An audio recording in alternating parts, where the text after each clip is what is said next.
Ake sikhulumeni ngempi yezelamani.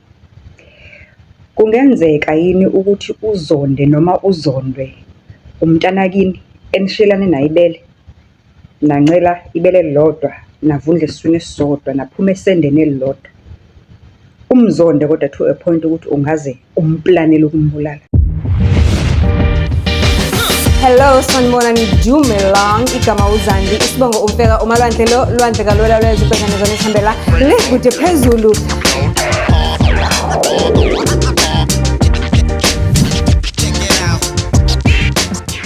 Do join.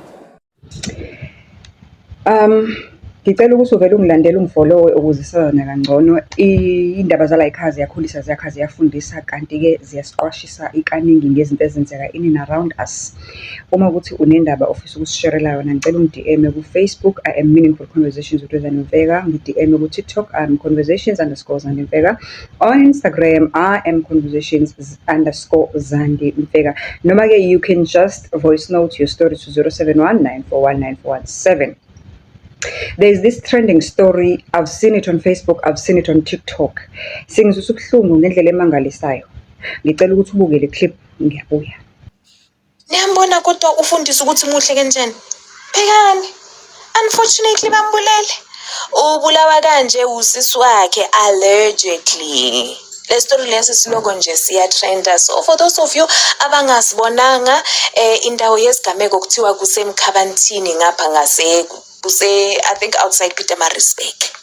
Hi ke so nge-20 zika March usisikafundiswa unikiwe kuthiwa hey wacela umuntu wasendaweni ineighbor igama lakhe bathi uDuncan wacela uDuncan ukuthi yazi Duncan beka la ngizokunikeza imali ethize wena nje ngifuna ukuthi ungene lapha yana endlini uyogwaza lo bathi ufundiswa lona.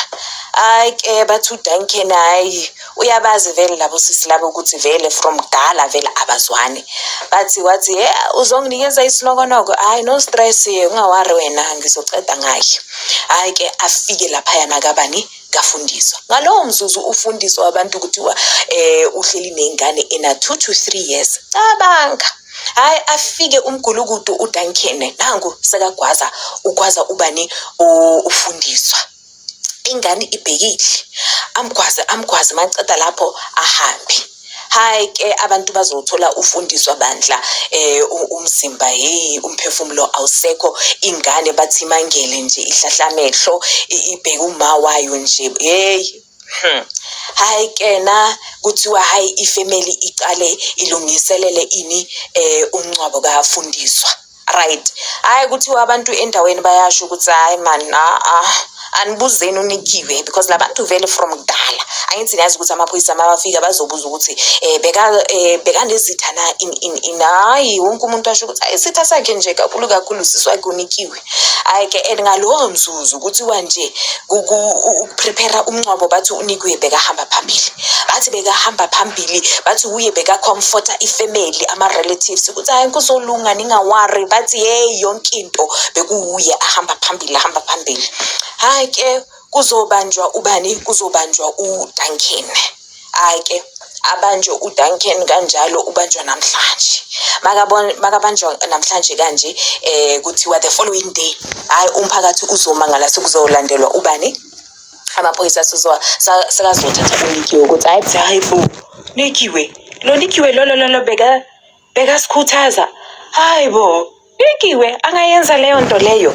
Hayi ke kuthiwa njena kena njengoba sikhuluma kanje ifamily nomphakathi walapha yana emkhabantini kuthiwa hey bamangela ukuthi hayi besazi ukuthi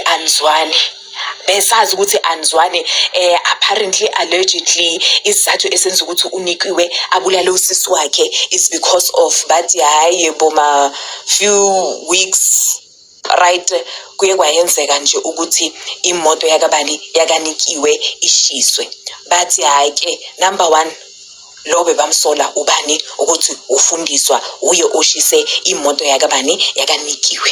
So kusho ukuthi unikiwe uye wakwata to such an extent ukuthi wabona kahle ukuthi yazini lo kuyomela ukuthi nje ngimkhiphe endleleni yami because of ungiphilisa kabuhlungu. So bayasho nje abantu basemndenini nomphakathi ukuthi hayi besazi ukuthi labantu vele from dala abazwana behlezi nje belwa nokuthi nje itaxi yakanikiwe iyeyasha besingacabanganga ukuthi okay fine simbonile bekakwatile kodwa ke besingacabanga ukuthi angaya this route yokuthi manje abulale usisi wakhe. Uyayiva ke ngoku-life graduate angingabi mude ke. Ngizoshiya nje imibuzo embalwa bese ngicela ukuthi wena singi-engage nawe kwi-comment section. Usitshele ukuthi do you have an experience on this or cha?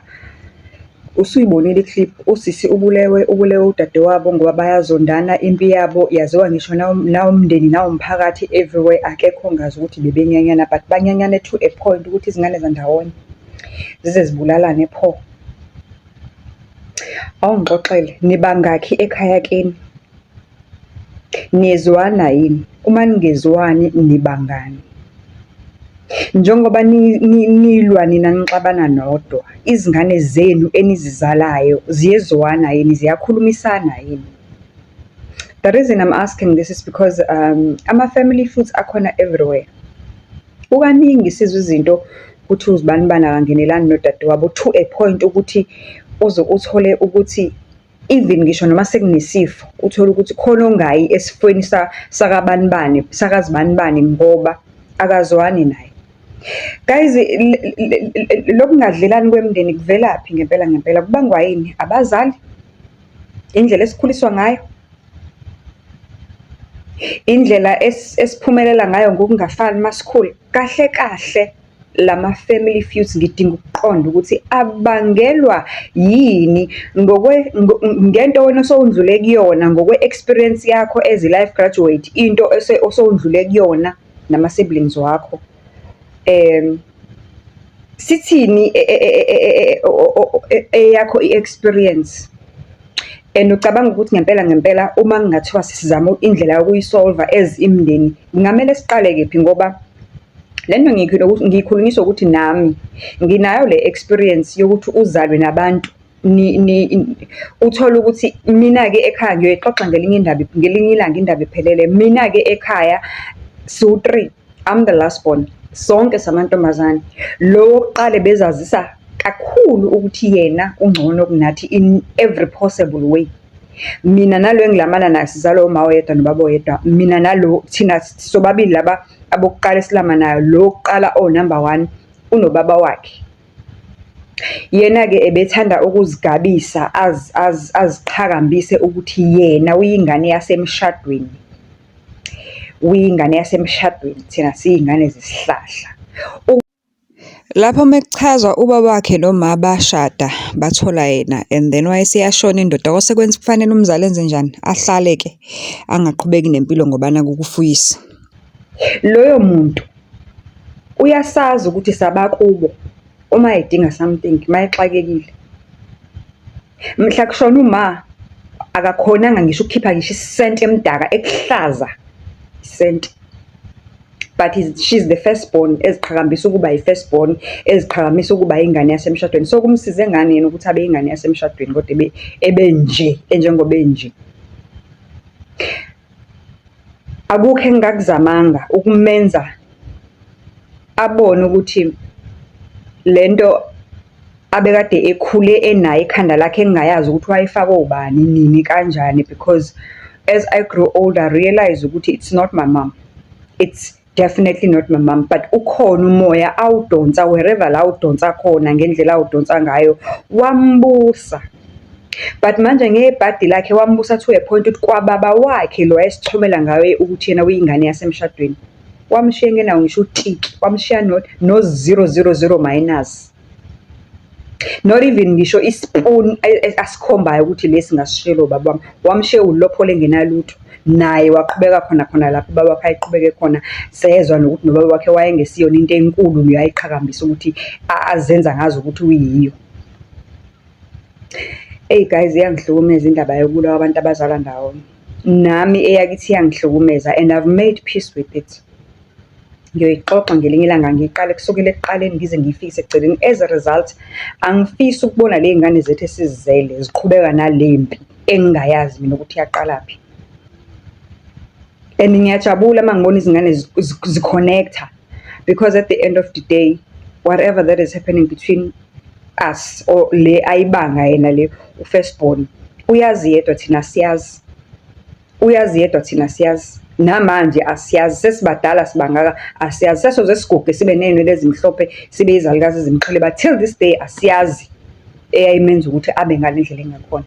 Awungitshele kuma-comment section, niyezwana yini izingane zakwenu? Ngiyaphinde ngiyabuza futhi, uma ningezwana nibangani? Enikubangayo uma ukubuka kusengalungiseka, ubani oniqhathile?